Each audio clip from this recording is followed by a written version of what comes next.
Hello everyone and welcome to our channel, and today I will be reading an Arlecchino Listener by me. So let's get into it.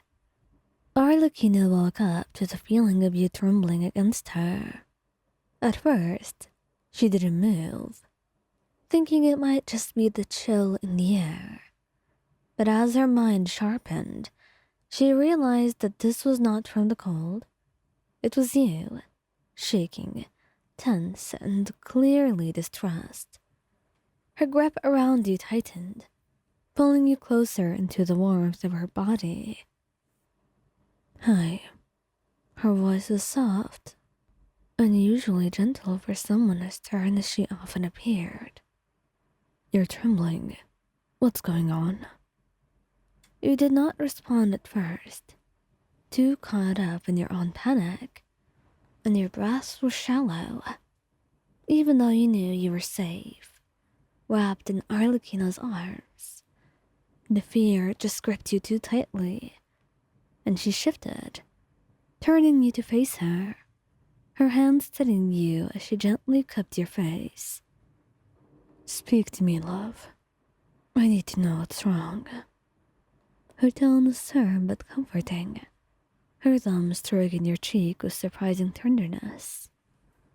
I had a nightmare, you finally whispered, your voice barely audible.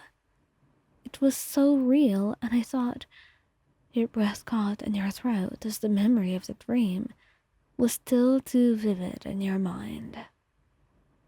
I thought you were gone, and I couldn't find you, and everything was falling apart. Arlecchino's brow furrowed as she listened, but there was no sign of impatience and no hint of irritation. She had never been good with emotions, least of all her own. But when it came to you, there was always a quiet resolve in her.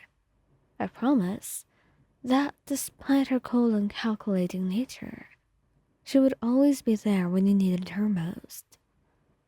I'm right here, and I'm not going anywhere.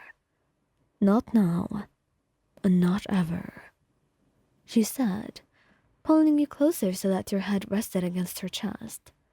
The steady beat of her heart was the reassuring rhythm beneath your ear. You felt a fresh wave of emotion rise in your chest, but this time it was more from a relief than anything else. Her words, as simple as they were, soothed some of the anxiety gnawing at your mind. Still, the nightmare had shaken you to your core, and it felt hard to shake the images it had left behind. I'm sorry, you murmured, ashamed of how easily the fear had gripped you. I didn't mean to wake you. Arlecchino shifted slightly, lifting your chin so very directly and looking at her. Her intense gaze met yours, but there was no judgment in her eyes, only a fierce protectiveness.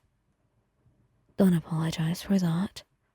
You're allowed to be scared, and you're allowed to lean on me when you are, she said warmly, and you looked up at her, surprised by the warmth in her words. Arlecchino had always been strong, unyielding, the kind of person who faced danger head-on, without any hesitation. And sometimes, in all of that, she lost a bit of kindness and gentleness that she needed sometimes. But with you, she never forgot that. She was different, softer, more open, even if only in small ways. I don't want to be a burden. I know you have so much on your plate already, and enough of that. You're not a burden to me, and you will never be. So don't say that again.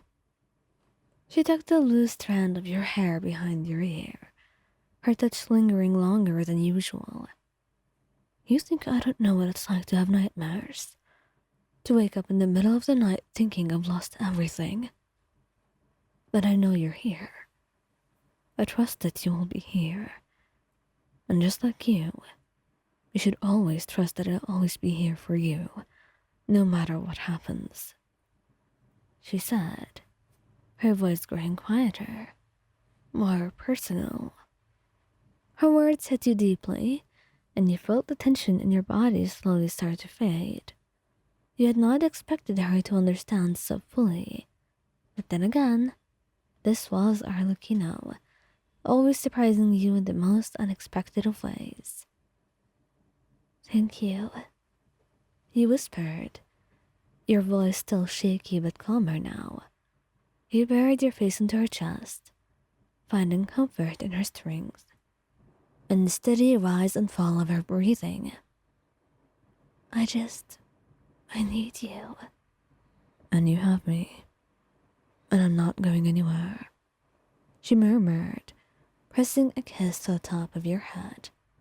And for a while, the two of you stayed like that, the silence between you comforting rather than heavy.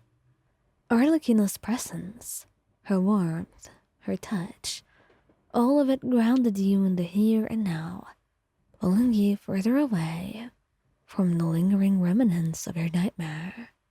And after a moment, she shifted slightly, her voice soft but teasing. "You're streaking less now. See? I'm good for you."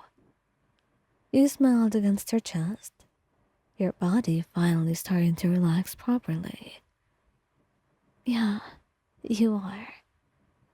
She chuckled softly, a rare sound that was much of a comfort as her words had been. "Try to get some more sleep.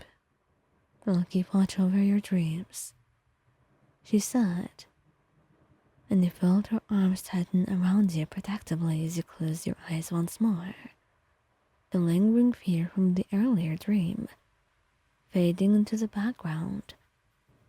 Because with Arlecchino beside you, you felt safe, secure. She was your anchor in the storm, and your shield against the darkness of your nightmares.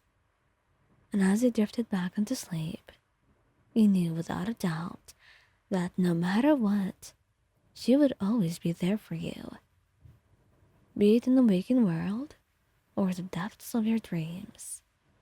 And you could always count on her no matter what happens, because that was just how dependable she was and how much she cared about you.